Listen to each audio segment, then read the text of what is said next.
Hey everybody, this is Wilbur Guy here today, and today for our 22nd helmet of the month, we are looking at the Hungarian M70 Helmet. Now right off the bat, you may think it looks familiar, and that's because it is heavily based off the Soviet SSH-40 helmet. And if you remember from that video, I did explain that a lot of the satellite states did use this style of helmet. They just changed a little bit for their personal design.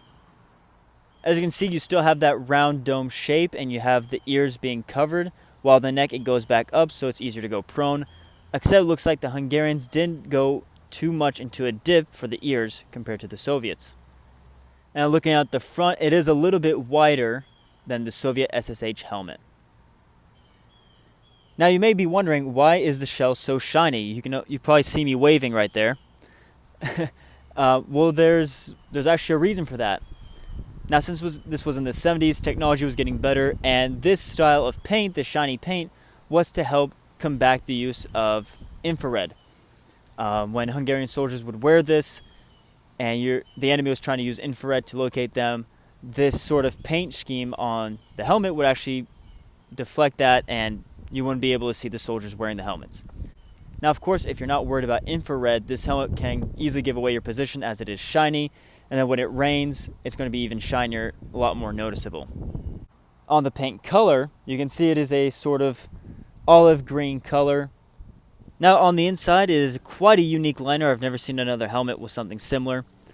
Here we have 4 individual pads, all being held onto the liner band here, all made of leather construction. The liner band you can adjust, not by much, but you can make it a little bit tighter and a little bit looser depending on your head size. And of course you can adjust the drawstring here if you have a tall head or a short head. Now this helmet, such as the East German helmet, is also a 4-point chin strap, although you have less options for adjustments. For example, this one here you can't adjust no matter what you do. The only way to adjust it is actually by the part that will go under your chin, so you can make it a little tighter and a little bit looser. In that regards, it's not very comfortable, as we all have different head shapes, and the fact that this is the only adjusting piece kind of makes it interesting and unique. But then to make up for that, you do have a little padded piece right here to go under your chin.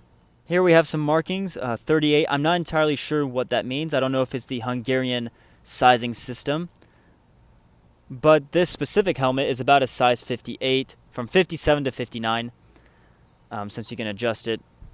But otherwise, I'm not entirely sure how to measure the sizes. We can see 3 lines right there. That could be a size 3 helmet, but again, I'm not entirely sure. Otherwise, the helmets have no other markings. You won't find anything on the shell, as well as you won't necessarily find a date anywhere. Now, these helmets were first adopted in around 1970, and they were used until the collapse of the Soviet Empire, if you want to say.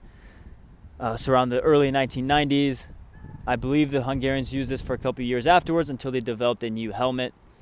But otherwise, it was about a 30-40 year usage. That concludes today's video. I hope you guys enjoyed. If you did, drop a like, write a comment, share, and subscribe. But besides that, you guys have a great day.